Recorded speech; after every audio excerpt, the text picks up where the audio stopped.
Hello everyone, management मंत्रा के इस video में आप पढ़ेंगे difference between cost accounting and financial accounting कि जो अकाउंटिंग के दो टाइप्स है, कॉस्ट और फाइनेंस, उनके बीच में क्या अंतर होता है। तो इनके बीच में डिफरेंस को हम कुछ बेसिस पे देखेंगे। उससे पहले डिस्क्रिप्शन में आप फाइनेंशियल अकाउंटिंग से रिलेटेड डिफरेंट टॉपिक्स पे वीडियो देख सकते हैं। वीडियो अच्छा लगे तो प्लीज़ लाइक कीजिए, चैनल को सब्सक्राइब कीजिए, कमेंट कीजिए, और किसी टॉपिक पे वीडियो चाहिए तो आप कमेंट कर सकते हैं। पहला आता है मीनिंग के बेसिस पे। Cost accounting an accounting system that helps in analyzing and recording the cost involve in the production of any product is known as cost accounting. Cost accounting का ऐसा सिस्टम जो कि आपको कॉस्ट को, मतलब किसी भी प्रोडक्ट को आप बना रहे हैं, उसका प्रोडक्शन कर रहे हैं, मैन्युफैक्चरिंग कर रहे हैं, तो उसको बनाने में कितना खर्चा लग रहा है, लागत आ रही है, उसको हम कॉस्ट अकाउंटिंग के अंदर कैलकुलेट करते हैं कि कोई भी प्रोडक्ट कितने रुपए में बन पा रहा है। वही financial accounting, an accounting system that help in classifying, analyzing, summarizing and recording a company financial transaction is known as financial accounting. Financial accounting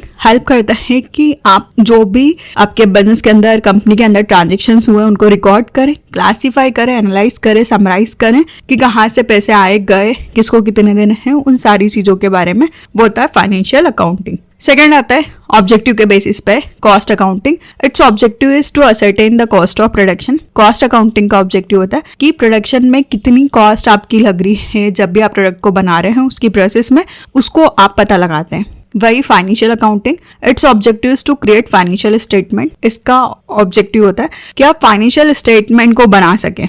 next आता है स्कोप के बेसिस पे cost accounting. The scope of cost accounting is narrow.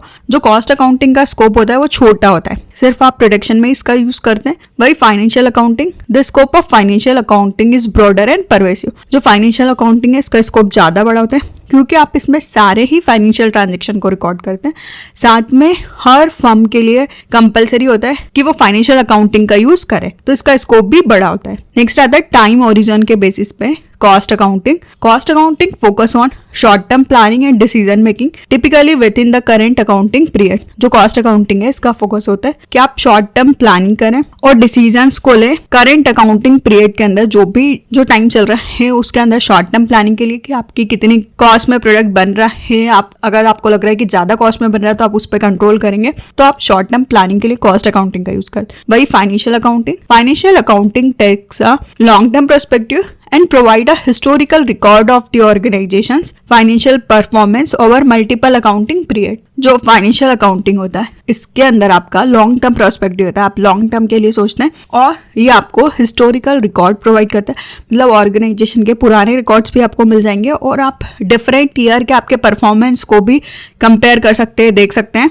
तो इसका जो time होता है वो ज्यादा लंबा होता है, लॉन्ग टर्म पर्सपेक्टिव से आप करते हैं। नेक्स्ट आता है बेनिफिट्स के बेसिस पे cost accounting. Cost accounting helps manager make informed decision about pricing, product mix and resource allocation. Cost accounting manager की हेल्प करता है कि वो प्राइसिंग, मतलब प्रोडक्ट का कितना प्राइस होना चाहिए, प्रोडक्ट मिक्स कैसा होगा, रिसोर्स को कैसा एलोकेट करना है, वो डिसीजंस को ले सके कॉस्ट अकाउंटिंग के बेसिस पे। वही financial accounting focuses on reporting a company's financial performance to external stakeholders. Financial accounting का फोकस होता है कि कंपनी के फाइनेंशियल परफॉर्मेंस की रिपोर्ट को वो जो भी एक्सटर्नल स्टेक होल्डर्स है, जो भी उसमें इंटरेस्ट रखते हैं, उनको बता सके। जो भी लोग उनसे जुड़े हुए हैं, कंपनी के बारे में जानना चाहते हैं, आप उनको रिपोर्ट बताते हैं। नेक्स्ट आता है यूजर्स के बेसिस पे cost accounting is used by the vendor, shareholders and management of an organization. जो कॉस्ट अकाउंटिंग है इसका यूज जो भी उसके वेंडर है, शेयर होल्डर्स है और मैनेजमेंट करता है ऑर्गेनाइजेशन के अंदर।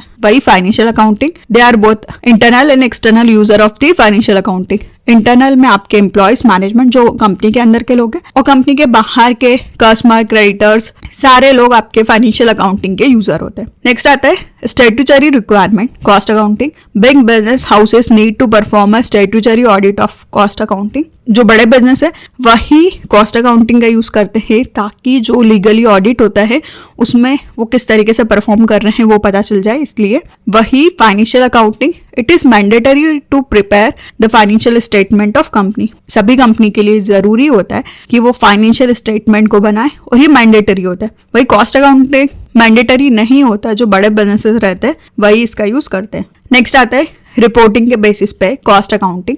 It prepares a report that are meant for the internal use of management. This report may be quite detail and may even show variances developed about the cost, CPV, cost volume profit, computing through cost and break even point। जो cost accounting है ये management के internal use के लिए होता है, साथ में इसमें डिटेल में जो भी आपके वेरिएंस है कॉस्ट से रिलेटेड वो होते हैं। सीपीएम को आप कैलकुलेट करते हैं, ब्रेक इवन पॉइंट को जानते हैं। वही फाइनेंशियल अकाउंटिंग के अंदर it prepare standardize financial statement like income statement, balance sheet, cash flow statement. This report follow a prescribe format are distributed to external stakeholders. Financial accounting के अंदर आप financial statements को बनाते हैं जिसके अंदर आपका income statement, cash flow statement, balance sheet होती है। बैलेंस शीट कंपनी के एसेट्स और लायबिलिटी को बताती है। कैश फ्लो बताता है कि कंपनी के अंदर कितना कैश इनफ्लो हुआ, कितना कैश आउटफ्लो हुआ, और इसका प्रिस्क्राइब फॉर्मेट होता है। उसी के बेसिस पे आप इन स्टेटमेंट्स को बनाते हैं जो कि external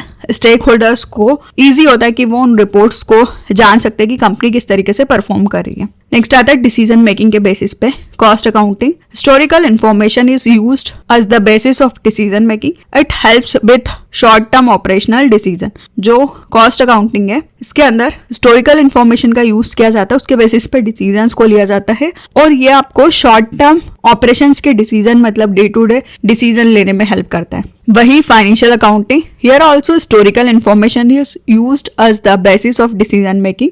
it provide information for long term strategic decision. Financial accounting के अंदर भी हिस्टोरिकल इंफॉर्मेशन का यूज किया जाता है बेसिस के लिए, और इसमें जो आप डिसीजंस लेते हैं स्ट्रैटेजिक डिसीजन वो लॉन्ग टर्म के लिए लेते हैं। जो भी आपको इन्फॉर्मेशन प्रोवाइड की जाती है आप उसका लॉन्ग टर्म पर्सपेक्टिव से यूज करते हैं। नेक्स्ट आता है रेगुलेशन के बेसिस पे cost accounting. It is not bound by strict regulation like gap और IFRS। Company have more flexible in cost accounting method. जो कॉस्ट अकाउंटिंग है इसमें कोई भी नियम नहीं बने गए जिनको कि आपको फॉलो करना है गैप या IFRS द्वारा, तो ये बहुत फ्लेक्सिबल होता है। और कॉस्ट अकाउंटिंग की मेथड कंपनी अपने अकॉर्डिंग भी यूज कर सकती है या उसमें चेंजेस कर सकती है। पर financial accounting must adhere to establish accounting standard like GAAP and IFRS to ensure the accuracy and consistency of financial state. जो फाइनेंशियल अकाउंटिंग है इसके अंदर अकाउंटिंग स्टैंडर्ड एस्टेब्लिश है, गैप और IFRS द्वारा ही जो बताई गई चीजें स्टैंडर्ड है उनको फॉलो करना होता है,